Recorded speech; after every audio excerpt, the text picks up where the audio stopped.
오늘은 킹덤 스토리 3가를 살펴보고자 합니다. 긴 구절 읽으시느라 고생 많으셨습니다.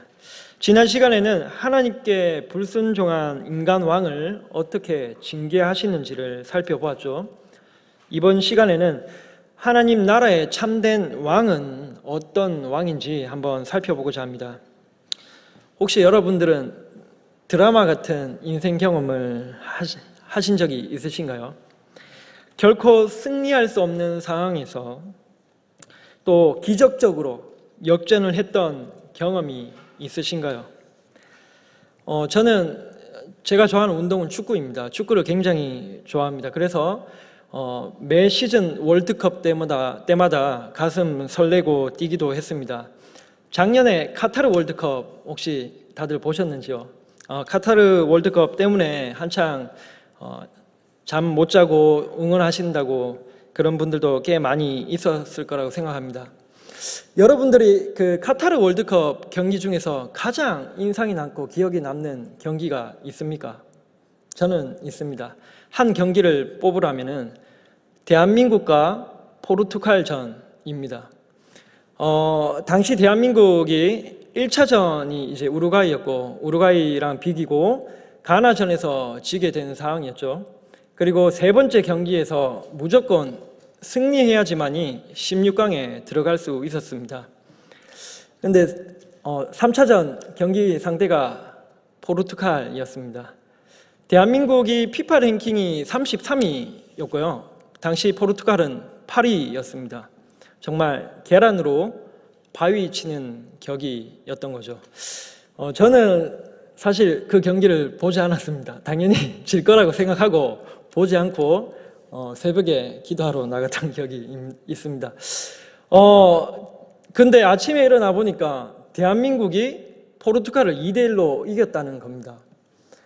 경기 내용을 간략하게 보니까 1대0으로 지고 있었는데 2대1로 역전을 했습니다.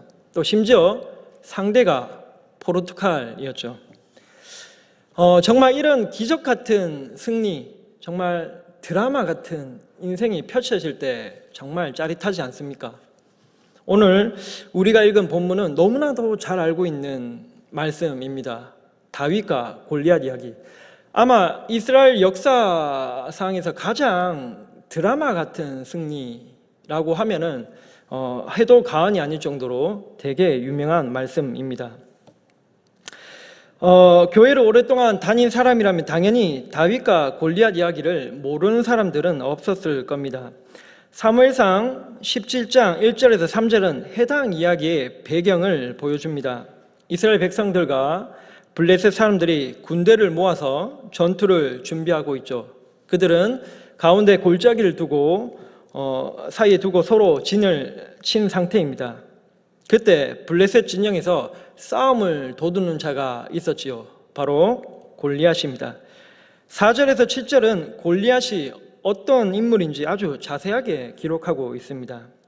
간단히 말해서 그는 대단한 용사라는 거죠. 키도 크고 힘도 센 강력한 용사입니다. 그 골리앗이 이스라엘 진영을 향해서 외칩니다. 자신과 싸울 자를 보내서 전투의 승패를 결정하자는 것입니다. 그러면서 그는 이스라엘의 군대를 모욕합니다. 이스라엘뿐만 아니라 이스라엘이 믿는 하나님까지도 모욕하고 있죠.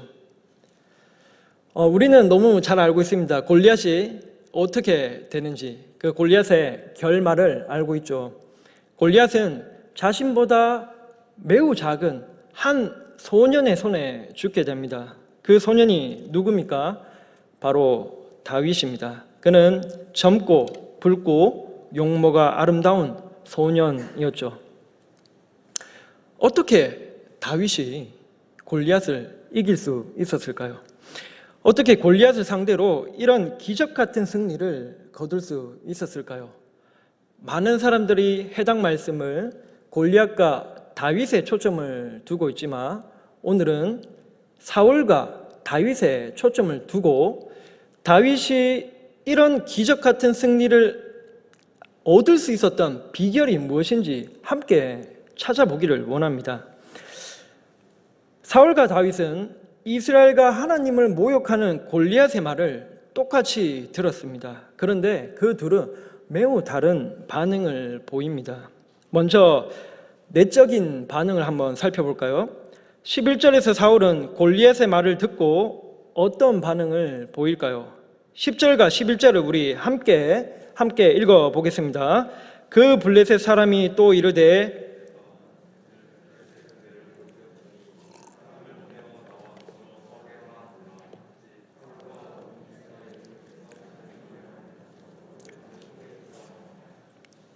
그렇습니다. 사울의 내적인 반응은 두려움이었습니다. 두려움. 그러면 똑같은 말을 들은 다윗은 어떤 반응을 보였을까요? 23절과 26절을 제가 읽어드리겠습니다. 23절과 26절입니다. 그들과 함께 말할 때 마침 블레셋 사람의 싸움 도두는 가드 사는 골리앗이라 하는 자가 그 전열에서 나와서 전과 같은 말을 하매 다윗이 들으니라. 다윗이 곁에 서 있는 사람들에게 말하여 이르되 이 블레셋 사람을 죽여 이스라엘의 치욕을 제거하는 사람에게는 어떠한 대우를 하겠느냐? 이 할례 받지 않은 블레셋 사람이 누구이기에 살아계시는 하나님의 군대를 모욕하겠느냐? 사울은 골리앗의 말에 두려워했으나 다윗은 그러하지 않았습니다. 다윗의 반응은 두려움이 아니라 분노였습니다. 하나님을 모욕한 골리앗에 대한 거룩한 분노입니다. 다르게 말하면 용기죠. 이것이 사울과 다윗의 내적인 반응이었습니다. 두 번째 반응은 외적인 반응입니다. 25절입니다. 제가 읽어드리겠습니다. 이스라엘 사람들이 이르되 너희가 이 올라온 사람을 보았느냐? 참으로 이스라엘을 모욕하러 왔도다. 그를 죽이는 사람은 왕이 많은 재물로 부하게 하고 그의 딸을 그에게 주고 그 아버지의 집을 이스라엘 중에서 세금을 면제하게 하시리라. 사울은 골리앗을 두려워해서 그와의 싸움을 피합니다. 도망합니다. 그리고 그 싸움을 다른 사람에게 떠넘기죠. 그래서 그와 싸워서 이기는 자에게 보상하겠다고 말합니다. 반면 다윗은 어떠했을까요? 32절을 우리 다 함께 읽어보겠습니다. 32절입니다. 다윗이 사울에게 말하되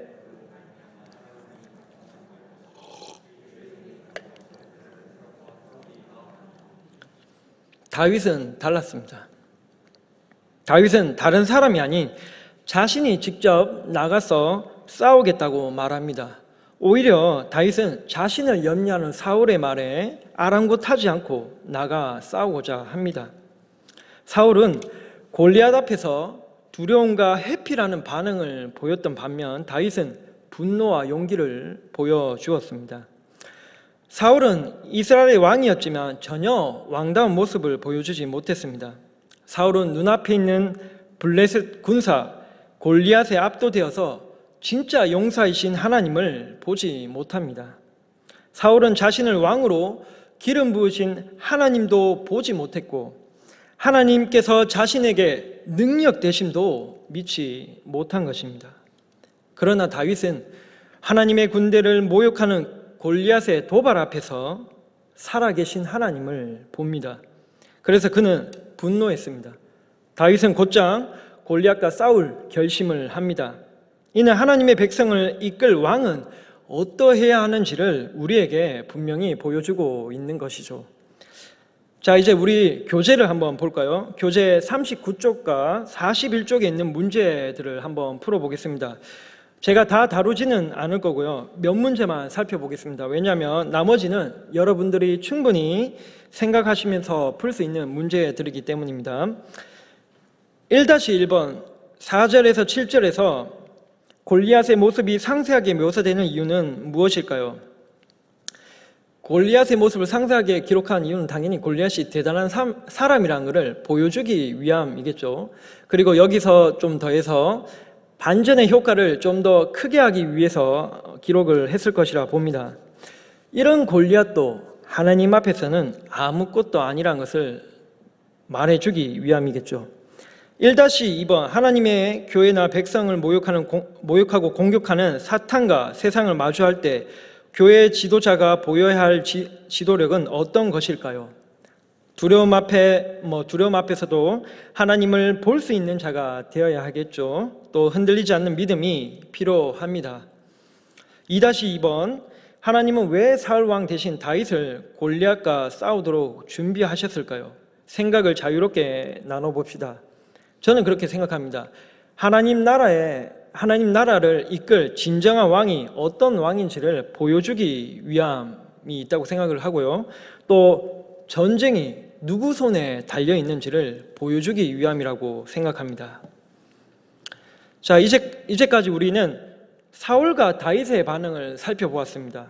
그들은 서로 다른 반응을 보였습니다. 외적으로나 내적으로 완전히 정반대의 반응을 보이고 있습니다. 그렇다면 왜 이런 차이가 나는 걸까요?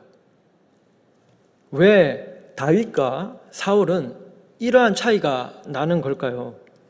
그것은 사울과 다윗이 서로 다른 것을 의지하고 있었기 때문입니다.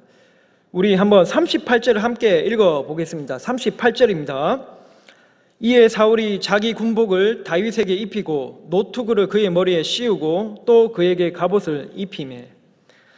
해당 구절은 사울이 전투에 앞서서 무엇을 의지하고 있는지를 우리에게 아주 잘 보여주고 있는 대목입니다. 그렇습니다. 사울은 눈에 보이는 것을 의지했습니다. 사울은 눈에 보이는 것을 의지했습니다. 그는 눈앞에 있는 튼튼한 갑옷과 강한 검을 의지했습니다. 그가 믿었던 것은 눈에 보이는 것들이었습니다. 또 사울은 무엇을 보았습니까? 자기 앞에 있는 거대하고 무시무시한 골리앗을 본 거 아닙니까? 자신보다 훨씬 크고 강한 골리앗을 말이죠. 사울은 골리앗보다 더 강하고 위대하신 하나님이 아니라 자신의 눈앞에 서 있는 골리앗을 본 것입니다. 사울이 보이는 것에 의지한다는 것은 우리가 앞서 15장에서도 알 수 있습니다. 15장, 우리 지난 시간에 15장을 배웠죠. 하나님께서 사울에게 아말렉 족속을 모두 진멸하라라고 명령을 하셨습니다. 아말렉 족속뿐만 아니라 그들이 가진 소유 모두를 진멸하라고 말씀하셨죠. 그때 사울이 자기 눈에 보이는 것, 자기 눈에 좋은 것들을 어떻게 했습니까? 살려두었지 않습니까? 이처럼 사울은 자기 눈에 보이는 것들을 더 사랑하고 의지했습니다. 또 이뿐만이 아니라 사울은 하나님의 명령보다 백성들의 소리에 귀 기울였습니다. 그래서 백성들이 다윗과 사울을 비교하는 노래에 뚜껑이 열린 거 아닙니까? 그런데 다윗은 눈앞에 있는 것들, 눈에 보이는 것들을 의지하지 않았습니다. 그가 의지한 것은 무엇이었습니까? 그가 의지한 게 무엇일까요? 제가 45절을 읽어드리겠습니다. 다윗이 블레셋 사람에게 이르되 너는 칼과 창과 단창으로 내게 나아오거니와 나는 만군의 여호와의 이름 곧 내가 모욕하는 이스라엘 군대의 하나님의 이름으로 내게 나아가노라. 다윗이 의지한 건 바로 여호와 하나님이었습니다. 그가 골리앗과 싸우러 나갈 때 튼튼한 갑옷과 강력한 무기를 가지고 나아간 것이 아닙니다. 비록 눈에 보이지 않지만 골리앗보다 훨씬 위대하신 하나님의 이름을 가지고 나간 것입니다. 그렇습니다. 다윗은 사울과는 다르게 눈에 보이는 것들을 의지하지 않았습니다. 비록 우리 눈에 보이지 않지만 훨씬 위대하시고 강력하신 만군의 여호와 하나님을 그는 의지하고 믿었던 것입니다.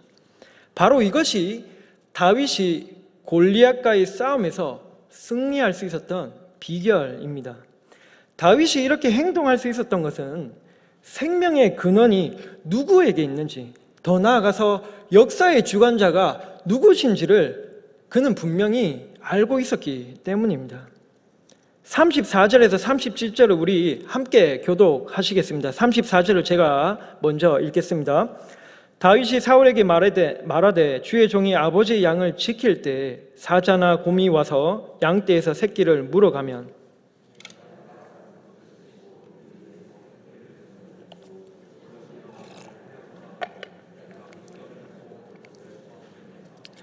주의 종이 사자와 곰도 쳤은즉 살아계시는 하나님의 군대를 모욕한 이 할례 받지 않은 블레셋 사람이리이까 그가 그 짐승의 하나와 같이 되리이다.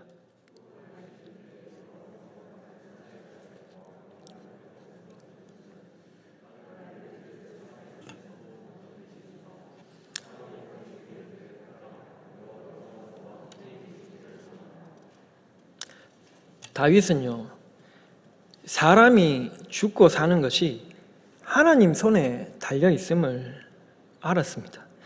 인생의 주인이 누구신지를 알았습니다. 이 세상의 진정한 신이 누구신지를 매우 잘 알고 있었던 것이죠.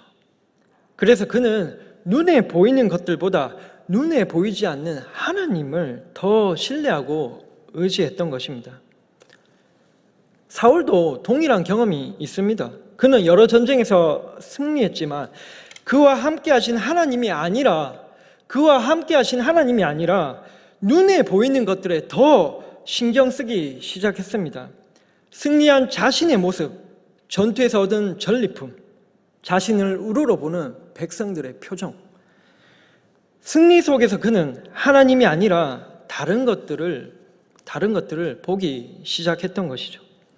이것이 사울이 실패할 수밖에 없었던 이유입니다. 이제 교재 43쪽에 있는 마지막 질문을 보면서 우리 한번 보시겠습니다. 3-1번은 집에서 자녀들과 함께 풀어보시고요. 오늘 어떻게 보면 말씀의 핵심적인 질문이라고 볼 수 있는 3-2번을 한번 보시겠습니다. 3-2번, 우리가 싸워야 하는 골리앗은 누구 혹은 무엇입니까? 여러분, 그러면 우리에게 골리앗은 뭘까요? 우리에게 골리앗은 무엇일까요? 저는 현실이라고 생각합니다. 현실. 우리 눈앞에 가장 먼저 보이고 우리 눈앞에 가장 잘 보이는 거, 그게 바로 현실 아닙니까? 우리 귀에 가장 잘 들리는 소리, 현실의 소리 아닙니까? 성경은 그렇게 말씀하지만 현실적으로 가능할까? 이게 현실적으로 가능해? 내게 닥친 현실적인 문제가 더 중요해. 내게 닥친 현실적인 문제가 더 중요하다고. 정말 하나님이 이 문제를 해결하실 수 있을까? 현실적으로 불가능해. 현실적으로 불가능하다고. 그냥 대충 믿자. 뭐 이런 거 아닙니까? 사랑하는 성도 여러분, 세상은요, 현실이라는 시공간을 사용해서 우리의 믿음을 흔들고 파괴합니다.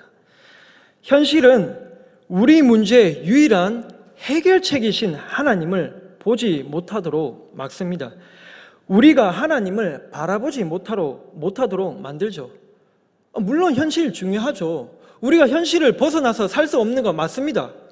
그런데 현실의 문제가 우리 눈앞에 들이닥칠 때 우리 마음을 흔들어서 기도하지 못하도록 만들지 않습니까? 불안과 초전은 하나님에 대한 신뢰를 무너뜨립니다. 다윗도 인간이었습니다. 그도 불안하고 초조할 때가 있지 않았을까요? 그러나 다윗은 자신의 인생 모든 것을 하나님께 맡겼습니다. 그리고 현실이 아니라 하나님을 의지했습니다. 사자와 곰 앞에서도, 거대한 골리앗 앞에서도 두려워하지 않았던 것은 현실을 뛰어넘으시는 하나님을 의지했기 때문입니다. 그는 늘 위기 앞에 하나님을 찾고 하나님께 구하던 자였습니다. 현실의 문제 앞에서, 그는 그의 인생의 현실의 문제 앞에서요, 하나님을 찾고 하나님께 간구했던 자였습니다. 여러분은 무엇을 의지하며 사십니까? 여러분이 의지하는 것은 무엇인가요? 하나님을 믿는다는 것은 여러분이 하나님을 얼마만큼 의지하고 있는지와 관련이 있습니다. 사탄은 정말 교묘하게 우리가 눈앞에 보이는 현실을 의지하면서도 나는 하나님을 잘 믿고 있어 라는 착각에 빠지도록 만드는 것입니다. 우리는 현실을 그 누구보다 의지하면서요, 나는 하나님을 잘 믿고 있어 라는 착각에 빠지도록 만든다는 것이죠. 문제가 들이닥칠 때 내 눈앞에 있는 것들이 하나님보다 더 크게 보이도록 만드는 것입니다. 내가 하나님을 의지하느냐 안 하느냐는 어떻게 알 수 있을까요? 내가 하나님을 의지하는지 안 하는지 어떻게 알 수 있을까요? 나에게 위기가 닥쳤을 때 내가 가장 먼저 보이는 반응이 무엇인지를 보면 알 수 있습니다. 내 앞에 현실적인 위기가 들이닥칠 때 내가 가장 먼저 보이는 반응이 무엇인지 보면 알 수 있습니다. 여러분, 그게 두려움과 회피입니까? 아니면 용기입니까? 내게 위기가 닥칠 때 하나님이 아니라 다른 것들을 더 의지하지는 않습니까? 주일날 우리 주영강 전도사님이 시편 3편을 통해서 아주 좋은 말씀을 해주셨습니다. 다들 기억하십니까? 그 말씀, 그 설교에 3가지 포인트가 있었습니다. 다윗이 위기 앞에서 그는 항상 하나님께 기도했죠. 첫 번째, 기도입니다. 문제 앞에서 기도하는 것. 두 번째 무엇이었습니까? 기도했으면 믿고 확신하는 것. 확신. 그리고 세 번째는 그럴 때 하나님께서 역사하신다는 경험을 누리게 된다는 것. 하나님의 은혜를 누리게 된다는 것 아닙니까? 기도, 확신, 경험. 그렇습니다. 위기가 들이닥칠 때 가장 먼저 하는 행동이 다른 것들 제쳐두고 하나님을 먼저 찾는 사람. 그 사람은 진짜 하나님을 의지하는 겁니다. 그 사람이 하나님을 믿는 사람입니다. 우리는 위기 앞에서 우리가 보이는 반응이 무엇인지 한번 점검해 볼 필요가 있습니다. 만약 위기 앞에서 하나님이 아닌 다른 무언가를 찾고 있는 내 모습을 발견한다면 바로 잡아야 합니다. 이전에는 하나님이 아닌 다른 것들을 의지했다면 이제는 바꿉시다. 하나님을 의지합시다. 여러분, 가장 용기 있는 사람은 어떤 사람인지 아십니까? 가장 용기 있는 사람. 정말 죽을 것 같은 문제 앞에서 진짜 내가 죽을 수도 있겠다. 내가 진짜 회사에서 쫓겨날 수도 있다. 내가 살고 있는 아파트에서 쫓겨날 수도 있다. 하나님, 이거 아니면 진짜 죽을 것 같습니다. 나는 위기 앞에서 기도하는 사람이 진짜 용기 있는 사람입니다. 내 문제 앞에서, 현실 앞에서 사람 의지하지 않고 세상 의지하지 않고 하나님 앞에 나와서 무릎 꿇고 기도하는 사람이 진짜 용기 있는 사람이에요. 여러분, 용기 있는 사람이 됩시다. 현실이란 두려움 앞에서 기도하는 사람이 됩시다. 믿음의 사람인지 아닌지 분별할 수 있는 가장 좋은 지표는 바로 기도입니다. 여러분, 두려움 속에서도, 어려움 속에서도, 슬픔 속에서 제일 먼저 하나님을 찾고 하나님께 구하는 자만이 역전의 기쁨을 맛볼 것입니다. 드라마 같은 승리를 경험할 수 있습니다. 위기 앞에서 제일 먼저 하나님께 기도합시다. 이것이 우리에게 주어진 유일한 승리의 비결입니다. 이것이야말로 현실을 뛰어넘을 수 있는 유일한 방법입니다. 사랑하는 한박교회 성도 여러분, 기도의 자리를 사모하기를 간절히 원합니다. 힘들어서 살 수 없을 때, 슬픔이 내 영혼을 잠식할 때, 두려움에 압도당할 때 주님께 기도합시다. 세상 의지하지 말고, 사람 의지하지 말고 주님께 기도합시다. 여러분이 기도할 때 이미 세상을 이기신 예수 그리스도께서 여러분들과 함께 계셔서 여러분과 함께 싸워 주실 겁니다. 우리는 그리스도 안에 있을 때 오늘을 승리하며 살아갈 수 있는 것입니다. 찬양 한 곡 부르기를 원합니다. 이 말씀을 준비하면서 찬양 한 곡을 제가 준비했는데요. 찬양을 부른다고 하니까 목이 메네요. 주품에라는 찬양인데 우리 PPT 감사합니다. 불러보겠습니다. 한번 가사를 생각하시면서 부르길 원합니다. 주품에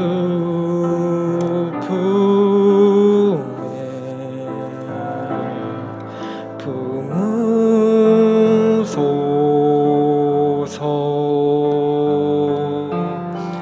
능력에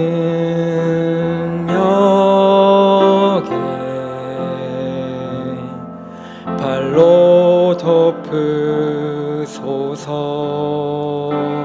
거친 파도 날 향해 와도 주와 함께 날아오르리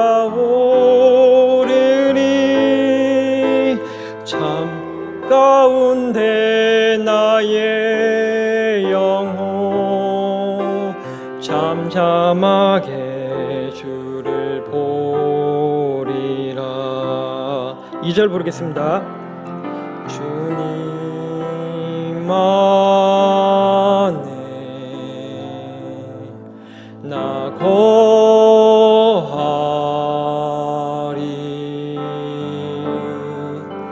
주 능력 나 잠잠히 믿네 거친 파도 날 향해 와도 주와 함께 날아오르리 폭풍 가운데 나의 영혼 잠잠하게 주를 보리라. 거친 파도 날 향해 와도 주와 함께 날아오르리 폭풍 가운데 나의 영혼 잠잠하게 주를 보리라.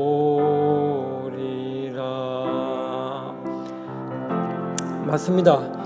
정말 우리 눈앞에 보이는 현실은 정말 거대한 파도와 같지만은 우리 눈앞에 보이는 현실에 주눅들지 말고 하나님께 의지하면서 하나님만 바라보기를 원합니다. 정말 용기 있는, 이 시대에 용기 있는 한박교회 성도 여러분들이 다 되었으면 좋겠습니다. 요한복음에 예수님께서 제자들에게 이런 말씀을 했습니다. 이것을 너희에게 이르는 것은 너희로 내 안에서 평안을 누리게 하려 함이라. 세상에선 너희가 환난을 당하나 담대하라. 내가 세상을 이기었노라. 기도하겠습니다.